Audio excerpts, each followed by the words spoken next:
আমার জীবনে বড্ড আফসোস, আমি একটি ভুল এডুকেশন সিস্টেমে জন্ম নিয়েছি। কেন বললাম এই কথাটা আপনারা নিশ্চয়ই ভাবছেন। দাঁড়ান, আপনাদেরকে একটু ক্লিয়ার করে দিচ্ছি কেন এই কথাটা আজকে আমি আপনাদের বললাম। শুনেন তাহলে বলি, আমি কেন বললাম এই দেশে জন্ম নেওয়াটা আমার বড্ড ভুল হয়েছে। উন্নত বিশ্ব যেখানে নতুন নতুন প্রযুক্তি, নতুন নতুন শিক্ষা কারিকুলাম নিয়ে এগিয়ে যাচ্ছে, সেখানে আমার দেশ কি করছে? ওই 90-এর দশকের নবাব সিরাজউদ্দৌলা কবে মারা গেছে, তার জন্ম কত সালে, এগুলোই শেখাচ্ছে। ওই আমরা কি পাচ্ছি? পিঠ ভর্তি ব্যাগে, বই ভর্তি পেশার, মানসিক চাপ এবং ক্রমাগত শিক্ষকের বকা ঝকা এগুলো শুনতে হচ্ছে, মুখস্থ করতে হচ্ছে। নবাব সিরাজউদ্দৌলার সঙ্গে কে বিশ্বাসঘাতকতা করেছে, তার কি হয়েছে, তার পতনের ইতিহাস, কেন ব্রিটিশরা আমাদের দেশে এসলো, এগুলো। আর এদিকে আমাদের উন্নত বিশ্বের দিকে তাকালে মনে হয় যে আমরা এখনও প্রায় 200 না 400 বছর পিছনে আছি অন্য সব দেশের তুলনায়। কেন বললাম 400 বছর পিছনে আছি আমরা?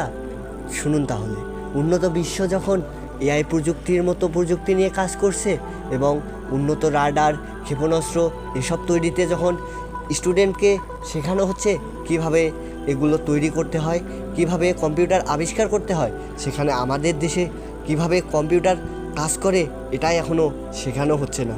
কিভাবে এআই প্রযুক্তি কাজ করে এটা তো অনেক দূরের কথা। শোনার সাথে আমাদেরকে কম্পিউটার কিভাবে তৈরি করা হয়, কিভাবে কাজ করে এগুলো শেখানোর কথা। কিভাবে ক্ষেপণাস্ত্র তৈরি হয়, কিভাবে উন্নত মেডিসিন তৈরি করা যায়, এগুলো তো আমাদের জন্য বিলাসিতা। আমরা তো মুখস্থ করব পদ্মা সেতুর পিলারে কয়টি নাট লাগানো রয়েছে, আমরা মুখস্থ করব পদ্মা সেতুর আয়তন কত, আমরা মুখস্থ করব পদ্মা সেতুর দৈর্ঘ্য কত মিটার, আমরা মুখস্থ করব পদ্মা সেতুর প্রস্থ কত মিটার। আর উন্নত বিশ্ব থেকে ইঞ্জিনিয়াররা এসে আমাদের দেশের মেগা মেগা প্রকল্পগুলো করে দিয়ে যাবে। আর আমরা কি বাঙালি ভাই বটে পারি, আমরা শুধু গাদা গাদা বই মুখস্থ করে ব্রেনকে আবর্জনা বানাতে পারি। তাছাড়াও আমাদের এডুকেশন সিস্টেমে আরও একটা বড় সাফল্য রয়েছে বাংলাদেশের, এটি হচ্ছে তাদের গাইড ব্যবস্থা। সবচেয়ে বড় সাফল্য বলতে বলে বাংলাদেশের এডুকেশন সিস্টেম থেকে এটাই সবচেয়ে বড় সাফল্য। 1 খাতা কলম, 2 গাইড ব্যবস্থা, 3 হচ্ছে স্যারদের বেতন, মানে কয়েকটা কর্মসংস্থান। তাছাড়া আর কিছুই না আমাদের এই শিক্ষা ব্যবস্থা থেকে। এর বাইরে আমি মনে হয় না যে আর কিছু এদেশে লাভ হচ্ছে।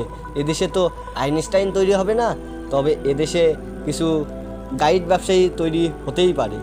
কারণ আমাদেরকে শেখানো হয় সৃজনশীল, কিন্তু সৃজনশীল কেন আমাদের গাইড ফলো করতে হবে? কেন আমরা গাইড ফলো করে সৃজনশীল লিখব? কেন আমাদের সৃজনশীলভাবে আমরা চিন্তা করে সৃজনশীল লিখে